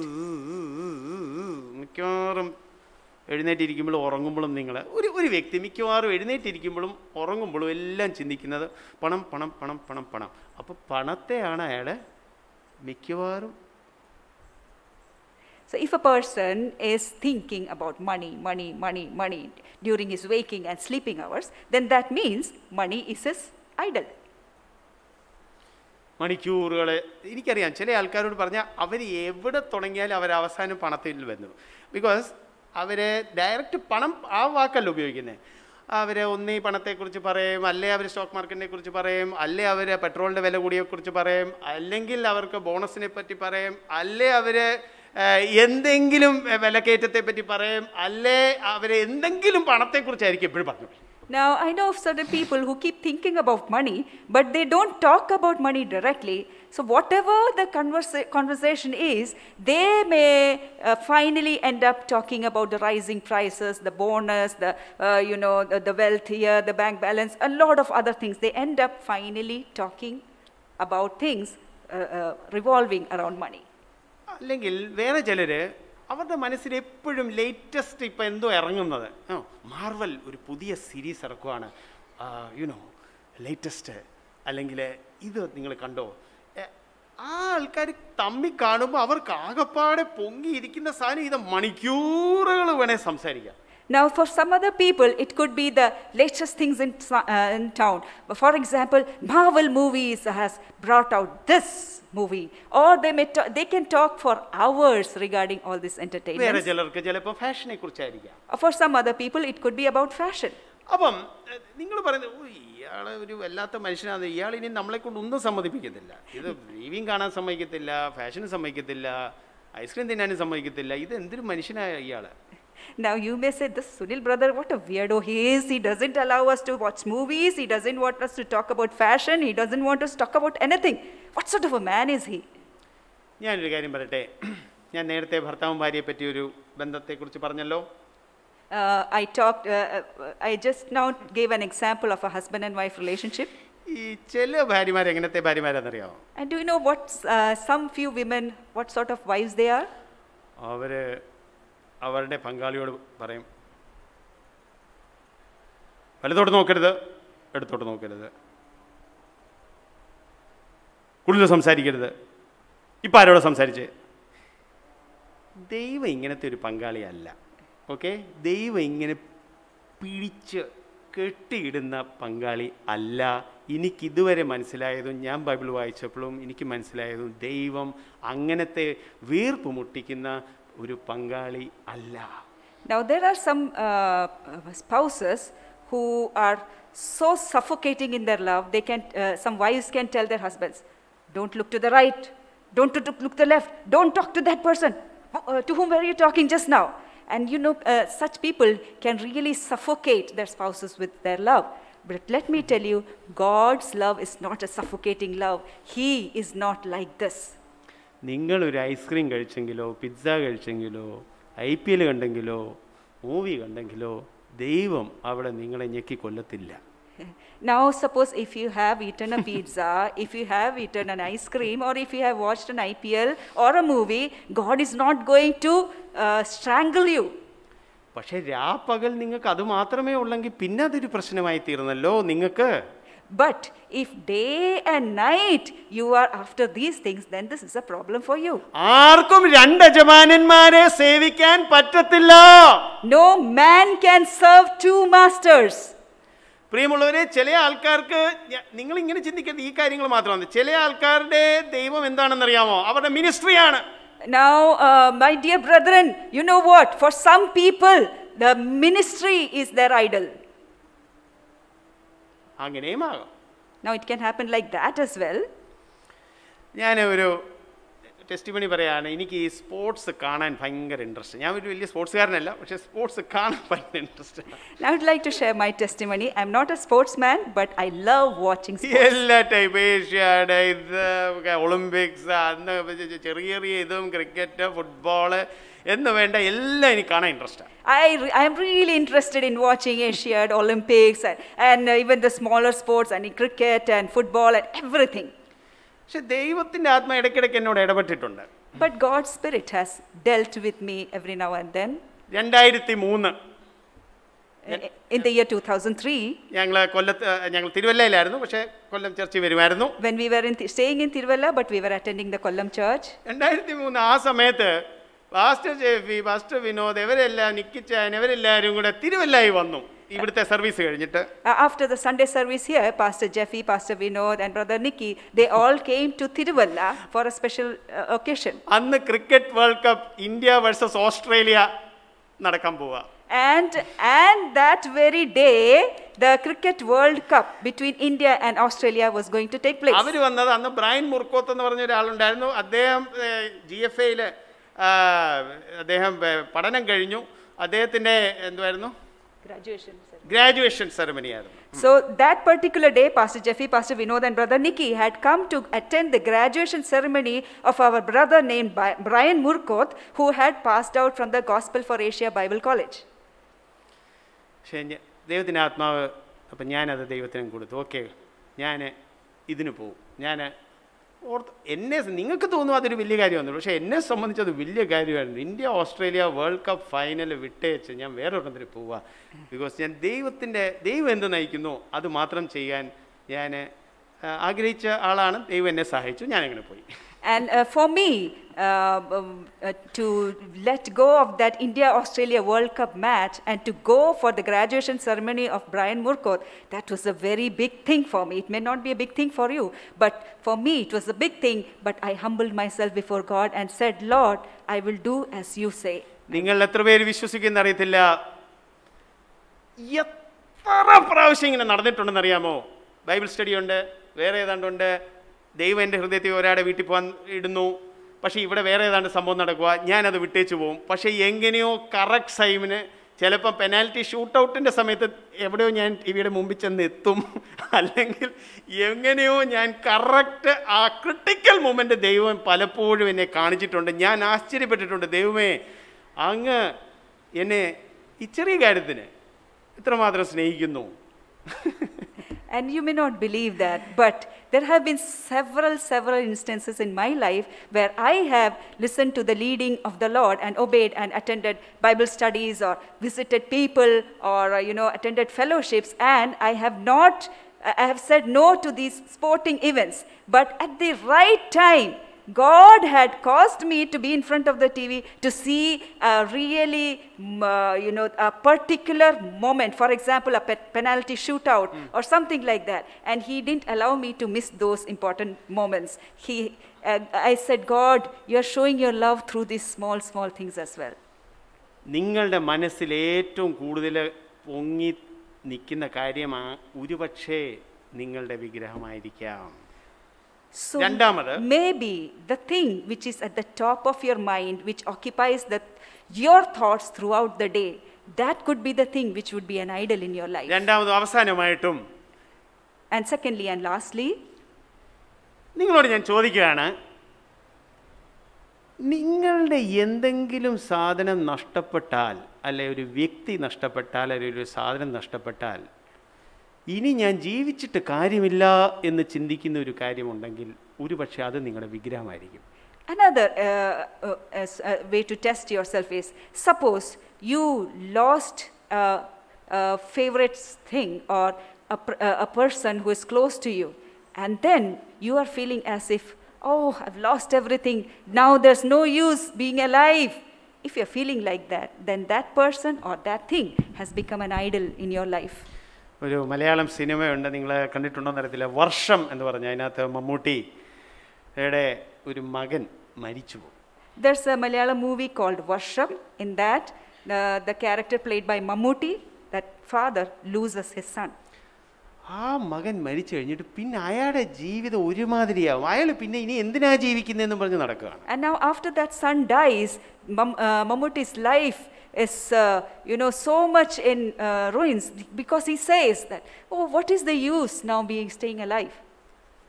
ഞാൻ പറയട്ടെ, ഏതൊരപ്പനും അദ്ദേഹത്തിൻ്റെ മോൻ മരിച്ചാൽ വിഷമം വരും.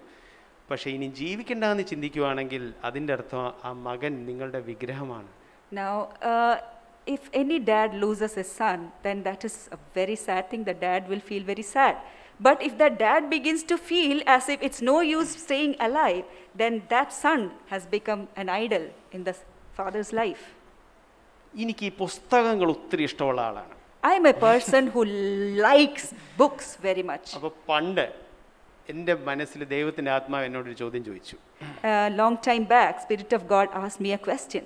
ഇന്ന് ആ ചോദ്യം ചോദിച്ചാൽ അതിന് വലിയ പ്രസക്തിയില്ല, ബിക്കോസ് അത് നിങ്ങൾക്ക് മനസ്സിലായി എന്തുകൊണ്ടാണ്. പക്ഷെ അന്ന് എന്നോട് ആ ചോദ്യം ചോദിച്ചു. If the Spirit of God had asked that same question today, that would not have been relevant. You would understand now. But many years back, God asked me that question. എന്നോട് ചോദിച്ച ചോദ്യം ഇതാണ്: നിന്റെ എല്ലാ പുസ്തകവും ഇരിഞ്ഞു പോയെങ്കിൽ നീ എന്തോ ചെയ്യും? What God asked me that day was, what if all the books that you have get burnt? ഞാൻ ഉത്തരം പറഞ്ഞു, കുഴപ്പമില്ല ദൈവമേ. And I told God, it's okay, God. നിങ്ങളും ചിന്തിച്ചു നോക്കുക, നിങ്ങളുടെ ജീവിതത്തിൽ നിങ്ങൾക്കറിയാം ഇതിനോടാണ് നിങ്ങൾക്ക് കൂടുതൽ അട്രാക്ഷൻ. നിങ്ങളൊന്ന് ചിന്തിച്ചു നോക്കുക, അത് നഷ്ടപ്പെട്ടാൽ ഇനി ഞാൻ ജീവിച്ചിട്ട് കാര്യമില്ല എന്ന് നിങ്ങളുടെ മനസ്സിൽ വരുവാണെങ്കിൽ ആ വ്യക്തി അല്ലെ ആ സാധനം നിങ്ങളുടെ വിഗ്രഹമായിരിക്കാം മിക്കവാറും. Now you can think about your own life. Think about an instance, if you are going to lose that thing or that person, would you start feeling as if now it's no use staying alive? If you would feel like that, then that thing or that person has become an idol in your life. Sunitha and worship team ഒന്ന്, Danny ഉണ്ടോ? Please ഒന്ന് മുന്നോട്ട് വന്നാട്ട്. I would request the worship team to come forward. You see, എനിക്ക് ഈ പ്രസംഗിക്കുന്നതും ദൈവവചനത്തിൽ നിന്ന് പഠിപ്പിക്കുന്നതും ഒത്തിരി ഇൻട്രസ്റ്റ് ഉണ്ട്. You see, I am a person who is very much interested in preaching and teaching from the word. ഇനിയിപ്പോൾ ഒരുപക്ഷെ ഒരു സമയത്ത് എൻ്റെ ശബ്ദം അങ്ങ് പോയെന്നിരിക്കട്ടെ. Now suppose at one point of time I lose my voice. അപ്പം ഞാൻ ചിന്തിക്കുക, ഇനിയും ജീവിച്ചിട്ട് കാര്യം എന്തോ, എനിക്ക് പ്രസംഗിക്കാൻ പറ്റത്തില്ലല്ലോ. Now if I start to think that, oh, now what's the use staying alive, because now I can't preach anymore. അങ്ങനെയാണെങ്കിൽ മിനിസ്ട്രി എൻ്റെ വിഗ്രഹമാണ്. Now if I start thinking like that, then ministry has become my idol. പ്രിയമുള്ളവരെ, നമ്മളെ വിശ്വാസികൾക്ക് ഒരിക്കലും suicide ചെയ്യാൻ ഒരു point ഇല്ല. എന്താണെന്ന് വെച്ചാൽ നമ്മുടെ ജീവിതത്തിൻ്റെ എന്ത് ചത്താലും മരിച്ചാലും പോയാലും നഷ്ടപ്പെട്ടാലും ദൈവം ജീവിച്ചിരിപ്പുണ്ടെങ്കിൽ നമുക്ക് പ്രത്യാശയുണ്ട്. Oh, my dear brother, beloved brethren, for us, people of God, suicide is never an option, because whatever we lose, whatever gets destroyed in our life, our living God is with us, and we have always reasons for hope. Because നമുക്ക് വേറെ വിഗ്രഹങ്ങളില്ല, ദൈവം മാത്രം. ഇനി ദൈവം മരിച്ചു പോയാൽ നമ്മുടെ എല്ലാം പോയി, പക്ഷെ ദൈവം മരിക്കത്തില്ല. And so because we don't have idols, and only if God dies will we lose our hope.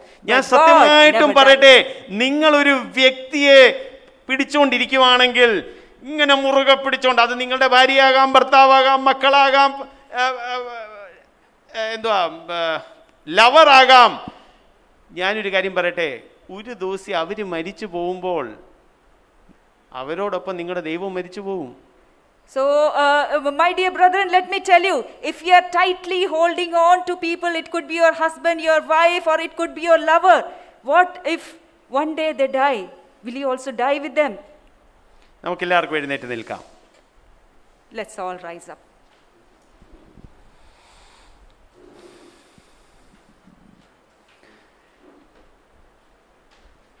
ഒരു നല്ല പാട്ടുണ്ട്, പക്ഷേ ആ പാട്ടിൻ്റെ പ്രശ്നം അതിൻ്റെ ട്യൂൺ ഒത്തിരി നല്ലതാണ്.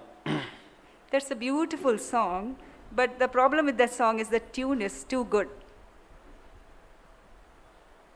നീ മാത്രം മതി. It says, you are all that I need. നീ തരുന്നത് മാത്രം മതി. Whatever you give, that's enough. നീ തരുമ്പോൾ മാത്രം മതി. Whenever you give, that is fine. എന്ന് നമുക്ക് പറയാൻ പറ്റുവാണെങ്കിൽ പ്രിയമുള്ളവരെ, നമ്മുടെ ബാക്കി എല്ലാ വിഗ്രഹങ്ങളും വേറെ ഏത് ആഗ്രഹങ്ങളും അവിടുന്നാണ് ശത്രു നമ്മളുടെ അടുത്തോട്ട് വരുന്നത്. Now, if we are able to say like that, then every idol and every desire can go away. But if not, then that is the entry point for every idol to be placed in our hearts. കർത്താവിൽ തന്നെ രസിച്ചുകൊള്ളുക. Delight yourself only in the Lord. കർത്താവിൽ മാത്രം രസിച്ചുകൊള്ളുക. Delight yourself only in the Lord. ഒരു ചരണം ആ പാട്ടിൻ്റെ പാടും, നിങ്ങൾ പാടണ്ട, നിങ്ങൾ കേട്ടാൽ മതി. Now the worship team will be singing one stanza of that song, but you please don't sing along, you just quietly listen. അപ്പം ഈ പ്രാർത്ഥിക്കുമ്പോൾ ഇന്ന് ദൈവത്തിൻ്റെ ആത്മാവ് നിങ്ങളോട് എന്തെങ്കിലും സംസാരിച്ചിട്ടുണ്ടെങ്കിൽ, And if the Spirit of God has spoken anything to you today, പഠിപ്പിച്ചു കാണും പല കാര്യം, പക്ഷേ നിങ്ങളുടെ ജീവിതത്തെ ഒന്ന് ചെറുതായിട്ടൊന്ന് തൊട്ടിട്ടുണ്ട്. അതായത് ഇത് നിന്റെ ജീവിതത്തിൽ നിന്നൊന്ന് മാറ്റേണ്ട കാര്യമാ എന്ന് വല്ലോ ദൈവത്തിൻ്റെ ആത്മാവ് തൊട്ടിട്ടുണ്ടെങ്കിൽ, and if through today's message the Spirit of God has gently touched your heart, some area of your heart, and has prompted you to let go of that area, ശ്രദ്ധിക്കണം. അങ്ങനെയാണെങ്കിൽ നിങ്ങൾ മുമ്പോട്ട് വരണ്ട. നിങ്ങളുടെ ചെയറിൽ എൻ്റെ മുമ്പിൽ നിൽക്കുമല്ലേ, അതിൻ്റെ ഇടത്തോട്ട് 2 സ്റ്റെപ്പോ വലത്തോട്ട് 2 സ്റ്റെപ്പോ മുമ്പോട്ട് 2 സ്റ്റെപ്പോ എടുക്കാം. Okay? So in case the Spirit of God has gently nudged you in your heart regarding any particular area, then you need not come forward, but you can take 1 or 2 steps from your chairs to your right or to your left or to the front. നിങ്ങളുടെ ആരുടെയും ഞങ്ങൾ photo എടുക്കുവോ ഒരു ചെയ്തില്ല. നിങ്ങളും ദൈവവുമായിട്ടുള്ള ബന്ധത്തിലുള്ള കാര്യമാണ്. Now this is going to be something between you and the Lord, and we are not going to take photographs of yours doing it. ഈ പാട്ട് ഈ ഒരു ചരണം അല്ലെ 2 ചരണം പാടി കഴിഞ്ഞിട്ട് പാസ്റ്റർ ജെഫി പ്രാർത്ഥിച്ച് അവസാനിപ്പിക്കും. And after we sing 1 or 2 stanzas of this song, Pastor Jeffy would come forward and close in prayer.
സൗഖ്യദായകൻ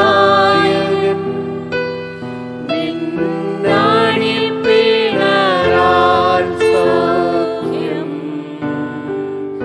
യഹോവ ശമ്മ കൂടെയിരിക്കും നൽകുവൻ ആവശ്യങ്ങൾ നീ മാത്രം മതി നീ മാത്രം മതി നീ മാത്രം മതി എനിക്ക് നീ മാത്രം മതി നീ മാത്രം മതി നീ മാത്രം മതി എനിക്ക് നീ മാത്രം മതി നീ മാത്രം മതി നീ മാത്രം മതി എനിക്ക്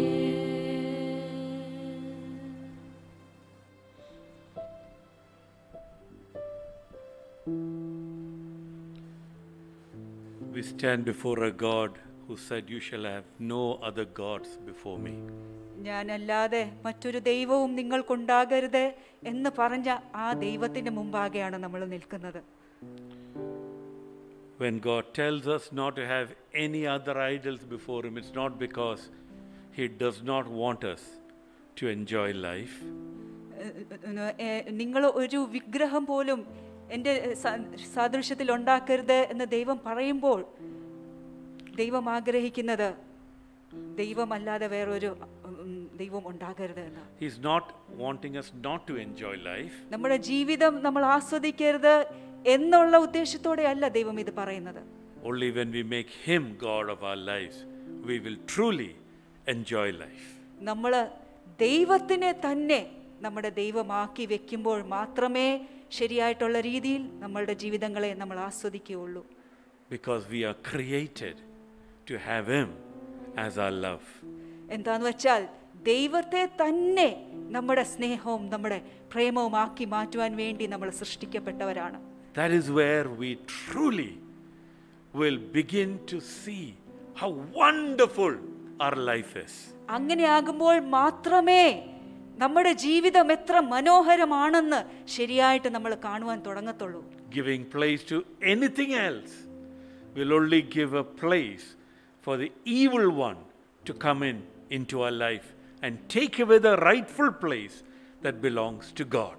ദൈവമല്ലാതെ മറ്റെന്തെങ്കിലും കാര്യത്തിന് നമ്മൾ സ്ഥാനം കൊടുത്താൽ അത് പിശാചിന് തന്നെ നമ്മുടെ ജീവിതത്തിലേക്ക് ഇടം കൊടുക്കുകയും ദൈവത്തിൻ്റെ സ്ഥാനത്തിന് പകരം അവിടെ പിശാചിന് ഇടം കൊടുക്കുന്ന ഒരവസ്ഥയായിട്ട് മാറുന്നു.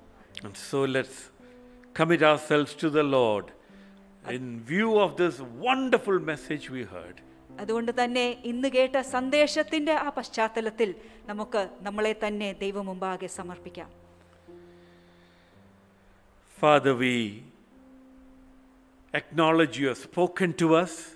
സ്വർഗപിതാവേ, അങ്ങ് ഞങ്ങളോട് സംസാരിച്ചു എന്ന് ഞങ്ങൾ അംഗീകരിക്കുന്ന ദൈവമേ. Lord, we want to lay aside everything else to which we have given a first place in our lives. ഞങ്ങളുടെ ജീവിതങ്ങളിൽ ആദ്യ സ്ഥാനമോ മുൻഗണനയോ കൊടുത്തിരിക്കുന്ന എല്ലാ കാര്യങ്ങളെയും ഞങ്ങൾ മാറ്റിവെക്കുവാൻ ആഗ്രഹിക്കുന്നു ദൈവമേ. We want to repent of that and we want to return to you. ഞങ്ങൾ മനം തിരിഞ്ഞ് അങ്ങയിലേക്ക് തിരികെ വരുവാൻ ആഗ്രഹിക്കുന്നു ദൈവമേ. We want to make Jesus the first place in our lives. ഞങ്ങളുടെ ജീവിതങ്ങളിൽ യേശുവിന് ആദ്യ സ്ഥാനം കൊടുക്കുവാൻ ഞങ്ങൾ ആഗ്രഹിക്കുന്നു. Father, we want to come back to you as your children, calling you Abba, Father, Lord, giving you the prime place in our lives. അബ്ബാ പിതാവേ എന്ന് വിളിച്ചുകൊണ്ട് വരുന്ന മക്കളെ പോലെ, അങ്ങയ്ക്ക് ആദ്യ സ്ഥാനം കൊടുക്കുന്ന മക്കളെ പോലെ ഞങ്ങൾ തിരികെ വരുവാൻ ആഗ്രഹിക്കുന്നു പിതാവേ. Lord, we want to say like that song, you are all that we need. ഞങ്ങളിപ്പോൾ പാടിയതുപോലെ തന്നെ ഞങ്ങൾ പറയുവാനും ആഗ്രഹിക്കുന്നു, അങ്ങ് മാത്രം മതി എന്ന്. In the days to come, in the days ahead, O Lord, help us to run to you, to love you more, to give of ourselves to you more. ഈ വരുന്ന ദിവസങ്ങളിലൊക്കെ കർത്താവേ, അങ്ങയുടെ അടുത്തേക്ക് ഓടിച്ചെല്ലുവാൻ, അങ്ങേ കൂടുതൽ സ്നേഹിക്കുവാൻ, ഞങ്ങളെ തന്നെ കൂടുതൽ അങ്ങേക്കായിട്ട് ഏൽപ്പിച്ചു കൊടുക്കുവാൻ ഞങ്ങളെ സഹായിക്കണമേ. We commit ourselves to you now. ഇപ്പോൾ ഞങ്ങളെ തന്നെ അങ്ങയുടെ മുമ്പാകെ ഏൽപ്പിച്ചു തരുന്നു ദൈവമേ. Cleanse us and cause us to come to you. ഞങ്ങളെ കഴുകണമേ, അങ്ങയുടെ അടുത്തേക്ക് വരുവാൻ ഞങ്ങളെ സഹായിക്കണമേ. And help us to spend time with you, to love you and to do what you want us to do. അങ്ങയുടെ കൂടെ സമയം ചെലവഴിക്കുവാനും അങ്ങയെ സ്നേഹിക്കുവാനും അങ്ങയുടെ ആഗ്രഹപ്രകാരം ചെയ്യുവാനും ഞങ്ങളെ ഓരോരുത്തരെയും സഹായിക്കണമേ ദൈവമേ. In Jesus' precious name. യേശുവിന്റെ വിലയേറിയ നാമത്തിൽ തന്നെ ആമേൻ.